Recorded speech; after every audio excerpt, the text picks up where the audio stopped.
আজকে আমি আপনাদের সাথে একটি কলা গাছ রোপণ টেকনিক শেয়ার করব। সেটা হচ্ছে গিয়ে দেখুন এই অংশটুকু, এই কাটা অংশটুকু, এই অংশটুকু আমি যে গাছ থেকে কলা গাছের চারাটা সংগ্রহ করেছি তার সাথে সংযোগ ছিল।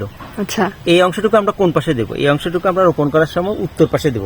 উত্তর পাশে দিলে কি হবে, কলার যে কলা গাছটা বড় হয়ে যখন কলার মোছা আসবে সেটা দক্ষিণ দিকে আসবে, এবং দক্ষিণ দিকে মোছা আসলে ঝড় বাতাসে কলা গাছটা ভেঙে পড়ার সম্ভাবনা খুব কম থাকে এবং ফলনও ভালো হয় দক্ষিণে বাতাসে। আচ্ছা, এটা তো একটা অসাধারণ টেকনিক। হ্যাঁ, আমরা কিন্তু লাগাই, কিন্তু অনেকে এই টেকনিকটা জানি না আসলে। এগুলো কিন্তু ছোট ছোট জিনিস, এগুলো কৃষির চমৎকার কিছু জিনিস আছে যেগুলো জানা খুব দরকার। আসলেই, তবে খেয়াল রাখতে হবে খন্তা বা কোনো কিছু দিয়ে এভাবে করার সময় যেন গাছের সাথে আঘাত না লাগে। আচ্ছা, গাছে আঘাত না লাগে, চারা গাছ তো।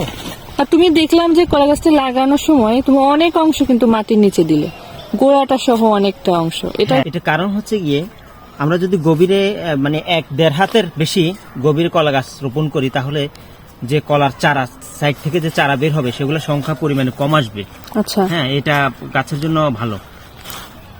আচ্ছা, তাহলে এটা মানে তাহলে কলা গাছে চারা কম আসবে এবং কলাগুলো মনে হয় অনেক রুষ্টপুষ্ট হবে, বড় হবে। বেশি চারা হলে তো গাছের ওইভাবে মানে শক্তি থাকবে না, তাই না? হ্যাঁ, আচ্ছা।